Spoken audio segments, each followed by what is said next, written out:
Hello and welcome to a fresh episode of Legal Wrangle on indirect taxation.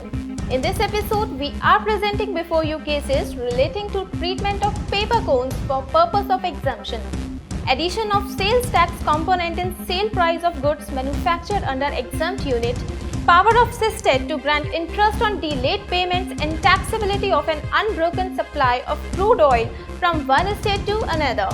Regarding service tax and customs, we are covering issues relating to grant of leniency in payment conditions of a voluntary disclosure scheme, consideration of activity pertaining to runways under category of road construction issue for inordinate delay in grant of drawback claims. Today we start with a CESTAT's decision where the key issue is whether Excise Department can treat paper cones as raw material for the purpose of denying exemption on cotton yarn when the Ministry of Commerce has explicitly treated these same as packing material. The assessee in the instant case is Abhishek Cotspin Mills Ltd. Now let's go to Manisha for details of the case. The present assessee is a 100% EOU manufacturing cotton yarn and it uses imported paper cones for winding of yarn.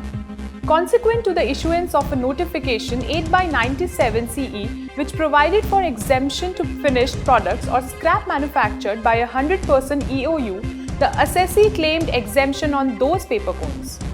The revenue though denied the benefit of exemption to assessee on the ground that imported paper cones are raw materials. The Commissioner Appeals extended the benefits holding such paper cones as packing materials. The CESTAT ruled in favor of the assessee observed that the cotton yarn on completion of manufacture is wound on paper cones. It is therefore held that when the Ministry of Commerce has explicitly treated the paper cone as packing materials and the Government of India has permitted its import without payment of duty, it's not open to the Excise Department to treat paper cones as raw material and deny exemption on cotton yarn.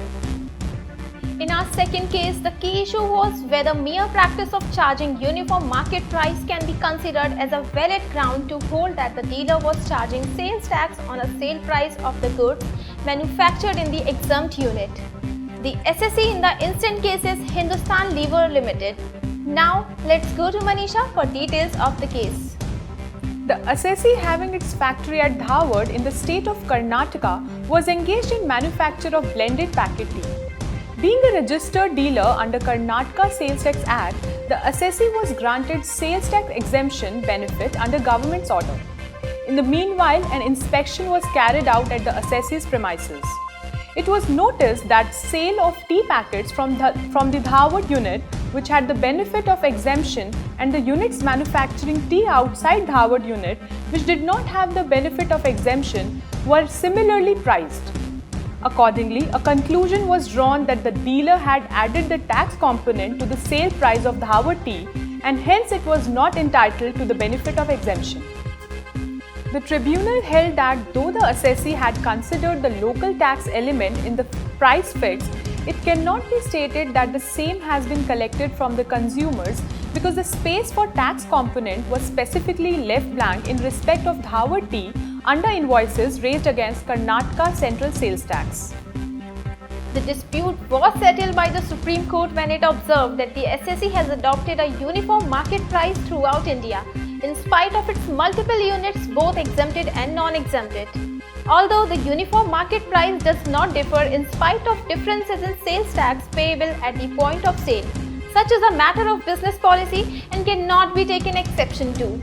Sale consideration received should not be bifurcated on basis of any assumption that such sale price includes tax component. Our next case deals with an interesting issue as to whether the CESTAT possesses the same inherent power as that of High Court or Supreme Court while granting relief to an assessee, which is not prescribed under the Central Excise Act. The assessee in the instant case is Bhor Industries Ltd. Now let's go to Manisha for details of the case. The present assessee in an appeal file before the CESTAT had made a pre-deposit under Section 35F of the Central Excise Act. Since they won their case, the pre-deposit became due for refund from 12 July 2004.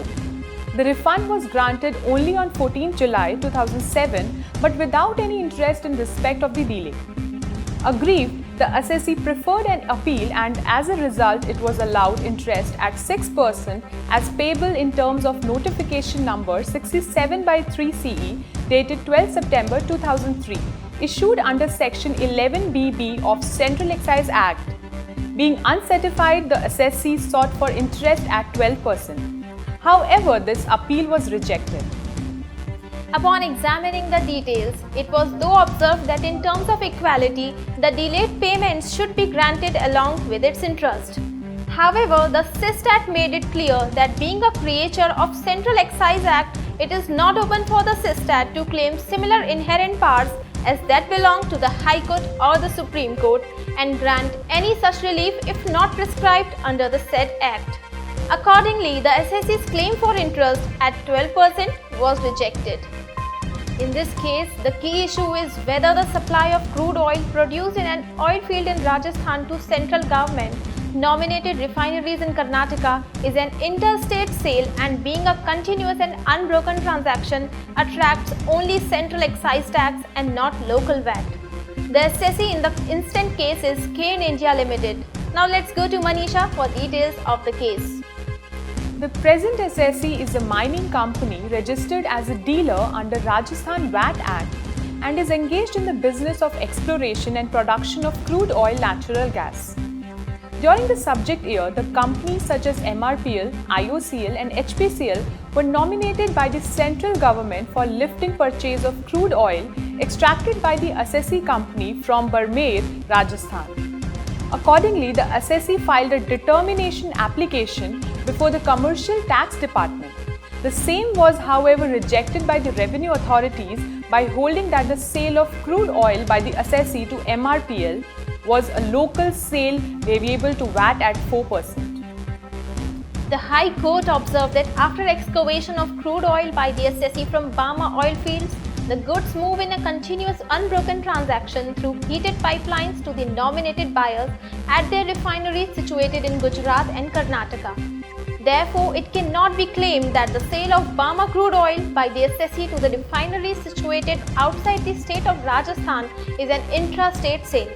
Accordingly, the High Court held that state of Rajasthan has no jurisdiction on levy local VAT on such supply of crude oil, and the same being an interstate sale, the assessee is entitled to pay central sales tax applicable during relevant time. In our next case relating to service tax, the key issue before the High Court is whether when voluntary disclosure scheme is floated, further leniency should be given by the court apart from what has been provided in the scheme. The assessee involved here is a construction company. Let's switch to Manisha for details of the case. A declaration under the Voluntary Compliance Encouragement Scheme was filed by the assessee declaring its entire service tax dues. As per the scheme, 50% of the aforesaid amount was to be deposited on or before a certain date. The assessee deposited part amount in cash, and for remaining amount it had issued a post-dated check. However, the amount paid by the assessee was less than 50% of the total demand raised. As a consequence, assessee was disqualified from the VCES 2013 as they had not deposited 50% of the tax dues, so declared under Section 107 of the Finance Act 2013. The High Court held in favor of the department by deciding that whenever voluntary disclosure scheme is floated, further leniency should not be given by court apart from what has been provided. Otherwise, there will be no end of liberal approach. The court has no liberty to change the clauses of the scheme. As the assessee was not able to comply with the conditions mentioned in the VCES, it was concluded that the writ petition filed by the assessee needs to be dismissed. In our another case relating to service tax, the issue before the Bombay High Court is regarding the consideration of activity pertaining to runways in the category of road construction. The assessee involved here is DP Jain Company, who had claimed exemption benefit under Section 97 and 98 of the Finance Act 1994 for construction of roads. Now let's go to Manisha for details of the case. The assessee is a construction company. Based on the scrutiny of the records of the services rendered regarding repair and maintenance of roads and airport runways, A show cause notice was issued to the assessee asking to show cause as to why service rendered by it should not be classified under the categories of management, maintenance or repair, commercial and industrial construction service, site formation and excavation clearance service. The High Court held in favor of the department and decided that runways are not roads, and therefore activities pertaining to runway will not be entitled for exemption in terms of Section 97 and 98 of Finance Act 2012. The High Court also held that once the order impunged in the writ petition is a consequential one and follows the tribunal's order under appeal and is delivered and pronounced on remand, in that case, on the basis of some reasoning given by the tribunal, an outcome of High Court would also be affected. In our next case relating to customs, the assessee is before the Bombay High Court in the matter of non-sanction of drawback claims. The issue in this case is whether all the exporters can be penalized for the wrongful doing of one exporter. The primary assessee here is Kaka Carpets. Let's have the facts from Manisha. The assessee and exporter had filed an application for claim of duty drawback. Due to some investigations initiated regarding certain shipping bills on the basis of internal letters of communication, the claim of assessee's duty drawback was kept on hold.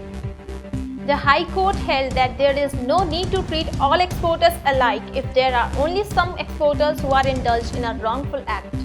And in case drawback claim of an assessee is held back, claimants ought to know the reason for this by way of filing an RTI application so that transparency can be maintained.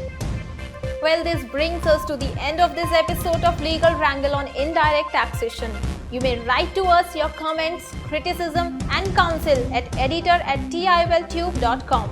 Please do subscribe to the TIOL Tube channel on YouTube. It's a free and we'll keep you updated on our new posts. Have a good day.